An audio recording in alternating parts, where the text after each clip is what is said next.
Welcome back to tempting bowls, India's tasty and healthy recipes. నేను మీ సిరి Santosh. Tempting బౌల్స్లో ఈరోజు special మిరియాల రసం. జలుబు, దగ్గు, జ్వరం లాంటివి వచ్చినప్పుడు ఇలా సింపుల్గా మిరియాల చారు చేసుకోండి. నోటికి పుల్ల పుల్లగా, ఘాటుగా చాలా బాగుంటుంది. 10 నిమిషాల్లో అయిపోతుంది. ఈ రసం వేడివేడిగా ఉన్నప్పుడే సర్వ్ చేసుకోవాలండి. గొంతుకి హాయిగా ఉంటుంది, స్టమక్కి లైట్గా ఉంటుంది. సో మరి లేట్ చేయకుండా పర్ఫెక్ట్ పెప్పర్ రసం ఎలా చేసుకోవాలో చూసేద్దామా?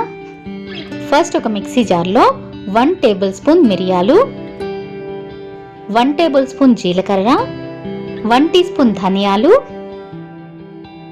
5 వెల్లుల్లి రెబ్బలు వేసి కచ్చా పచ్చాగా మిక్సీ పట్టి పక్కన పెట్టుకోండి.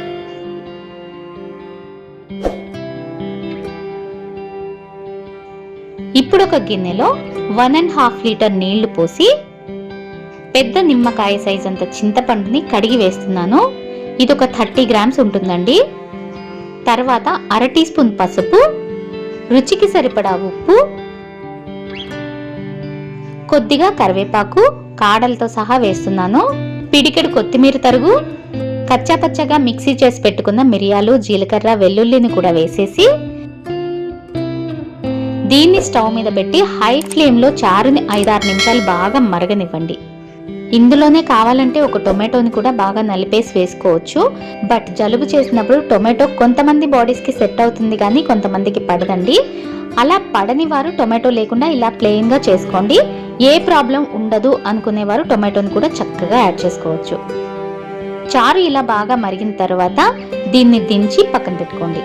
ఇప్పుడు తాలింపు కోసం ఒక టెంపరింగ్ ప్యాన్లో 2 టీ స్పూన్స్ ఆయిల్ హీట్ చేసుకొని ఇందులో 1 టీ స్పూన్ ఆవాలు, 1/2 టీ స్పూన్ మెంతులు, 2 టేబుల్ స్పూన్స్ ఉల్లిపాయ తరుగు, 2 ఎండుమిరపకాయలు, కొద్దిగా కరివేపాకు, 1 టీ స్పూన్ ఇంగువ వేసి 1 నిమిషం పాటు తాలింపు మొత్తం చక్కగా వేగనివ్వండి. తర్వాత ఈ తాలింపుని చారులో వేసి వెంటనే మూత పెట్టేసేయండి. ఫ్లేవర్స్ అన్ని బయటికి పోకుండా ఉంటాయి. ఇంతేనండి, వేడి వేడిగా ఘాటుగా పెప్పర్ రసం రెడీ. ఇది ఓన్లీ కోల్డ్ అండ్ కాఫ్ ఉన్నప్పుడే కాదండి, ఏ ప్రాబ్లం లేకపోయినా కూడా చేసుకోవచ్చు. చాలా బాగుంటుంది. మరి మీరు కూడా ట్రై చేసి ఎలా ఉందో కామెంట్ చేసి చెప్పడం మాత్రం మర్చిపోకండి. ఇలాంటి మరిన్ని రెసిపీస్ కోసం టెంప్టింగ్ బౌల్స్ని సబ్స్క్రైబ్ చేసుకొని పక్కనే ఉన్న బెల్ ఐకాన్ని కూడా యాక్టివేట్ చేసుకోండి. టెంప్టింగ్ బౌల్స్ ఫేస్బుక్ అండ్ ఇన్స్టాగ్రామ్లో కూడా ఫాలో అవుతూ ఉండండి. మరో మంచి రెసిపీతో రేపు మార్నింగ్ మళ్ళీ కలుద్దాం. అంతవరకు ఈట్ హెల్దీ, స్టే హెల్దీ.